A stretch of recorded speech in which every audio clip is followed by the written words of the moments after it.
आज कौम इमरान नियाज़ी के भाषण सुन रही है। भाषण से ज़्यादा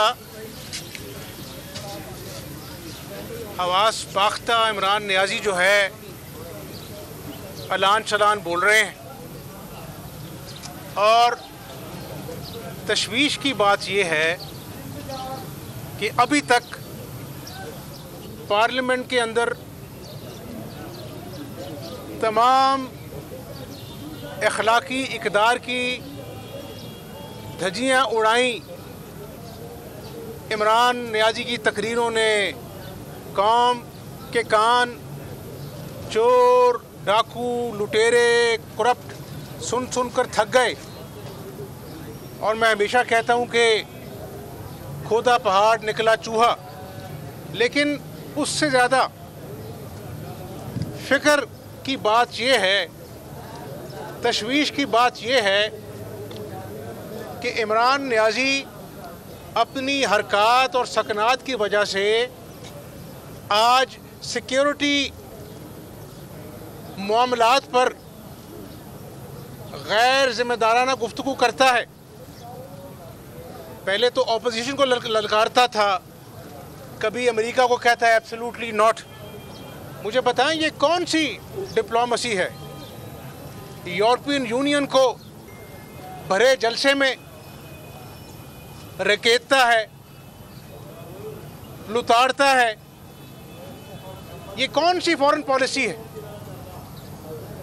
क्या पाकिस्तान ने अक़वाम आलम में एक अच्छे मुल्क के साथ जो तमाम तर ममालिक से दोस्ती का ख़ां है, क्या पाकिस्तान के तजारती मुफादात दूसरे मुल्कों के साथ जुड़े नहीं हुए?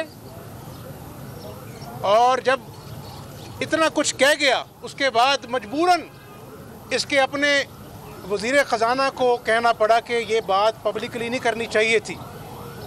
तो मेरा ख़्याल है कि वफाकी काबीना को ऐसी टेप तैयार करनी चाहिए जब इमरान नियाज़ी मुल्की मुफादात और गैर मुमालिक को भी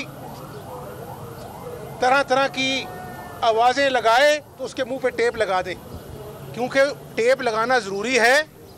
क्योंकि ये शख्स जो है ना, वो बोलता है तो मुल्क की मुफादात का नुकसान करता है।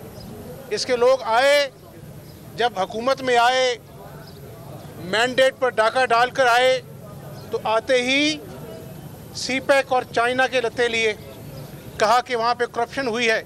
आज भी वो वफाकी वज़रा काबीना में बैठे हुए हैं। चाइना जैसे मुल्क को नाराज़ किया, फिर वहीं पर चला गया कचकोल लेकर। तो मैं समझता हूँ कि इमरान नियाज़ी को अब उस पर नज़र रखनी चाहिए। उसको बेशक अपना जो है ना वो टेप लगा देनी चाहिए, ताकि ये गैर ज़रूरी गुफ्तगू करके पाकिस्तान के लिए मुश्किलात ना पैदा करे। ये जो 2 जलसे हुए, कौम ने देख लिया कि होश किसके उड़े हुए हैं, हवास बाख्ता कौन है, हवा किसकी उखड़ी हुई है। लेकिन मुझे कौम ये बताए कि ये अनाप शनाप जो गुफ्तगू की, ज़ाती हमले की ऑपोजिशन पर, इस तरह तो कोई कॉमेडी नहीं करता जिस तरह इमरान नियाज़ी ने एक्टिंग करके दिखाई है। क्या कभी तकरीरों में कहा कि महंगाई बहुत ज़्यादा है? क्या कभी तकरीरों में कहा कि सस्ती दवाइयाँ मैंने ख़त्म कर दी?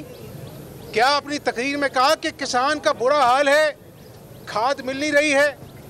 क्या कभी गुर्बत का, महंगाई का, बेरोज़गारी का हल दिया इसने अपने 4 सालों के भाषणों में? नहीं दिया। इसलिए आज वक्त आ गया है कि तमाम तर जमातें इस बात पर यकसू हैं कि इस शख्स को जो बोलता है अपने इंतकाम की आग में, सियासतदानों को, ऑपोजिशन जमातों को तो अपना जो है वो तनकीद का निशाना बनाता है, अब गैर मुल्की ममालिक भी इसकी इंतकाम से महफूज नहीं है और पाकिस्तान के लिए डिप्लोमेटिक परेशानियां इकट्ठी कर रहा है। कल कहा जी यूरोपियन यूनियन को मैंने कुछ कहा नहीं।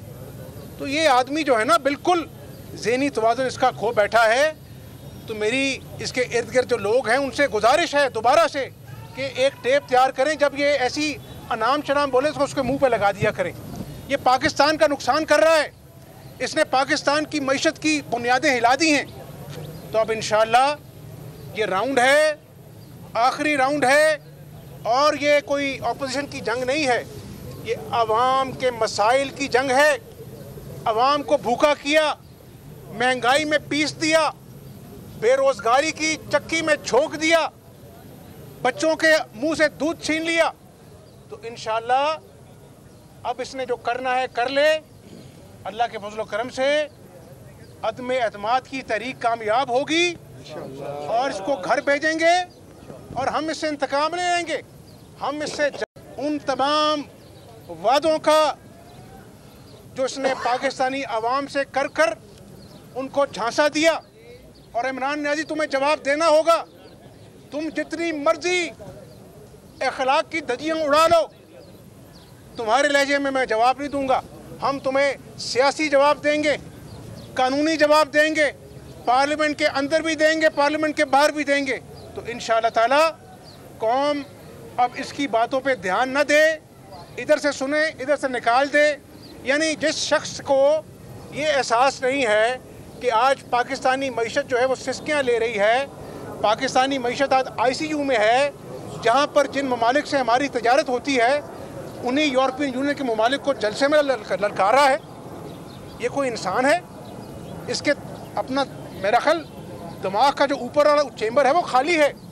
ये मुल्क के लिए ख़तरा बन चुका है, इसलिए अब इंशाअल्लाह इसका जाना ज़रूरी है। अच्छा, हम अभी यहाँ पर बात करें तहरीक अदम एतमाद के हवाले से बात करें वफाक में, तो जहांगीर तरीन लंदन में है इस वक्त और अलीम खान भी लंदन में है। उनकी क्या नवाज शरीफ से मुलाकात होने जा रही है और आप लोगों से क्या राब्ता हो चुका है उनका? मुस्लिम लीग का तमाम अहम जमातों से राब्ता है, इत्तेहादी जमातों से राब्ता है, और ये राब्ता किसी की ज़ात के लिए नहीं है, ये राब्ता हुकूमत गिराने के लिए नहीं है। ये राब्ता इसलिए है कि आज इस मुल्क की आवाम सूबों में कह रही है, हमसे पूछती है, मुझे रोक लेते हैं लोग कि कब इस जालिम हुक्मरान से हमारा छुटकारा हमें हासिल करा रहे हो। तो इसलिए ये कौमी फरीज़ा भी है, सियासी फरीज़ा भी है, और अल्लाह की मखलूक को जिसने धोखा दिया झूठे वादों से, उसको अवाम की अदालत में जवाब दे करना भी ज़रूरी है। साहब ये बताइएगा कि क्या चौधरी परवेज़ लाई को वज़ीर आला बनाने का ऑप्शन मौजूद है या उन्होंने ट्रेन मिस कर दी है? मैं समझता हूँ कि हमारा जो गोल है ना वो बहुत बड़ा है। वज़ारत आला के चक्रों से बाहर निकल आएँ, पाकिस्तान की 22 करोड़ अवाम और पाकिस्तान के मुस्तक़बिल का सवाल है। ये एटमी कुव्वत है, इसके दुश्मन ज़्यादा हैं, दोस्त कम हैं।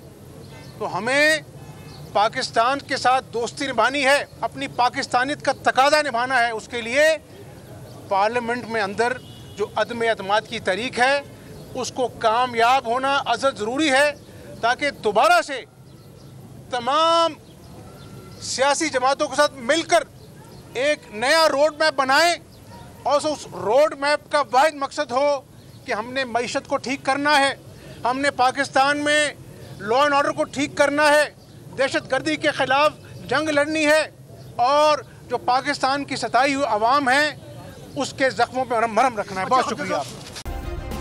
सब्सक्राइब करें और बेल दबाएं ताकि कोई खबर रह न जाए।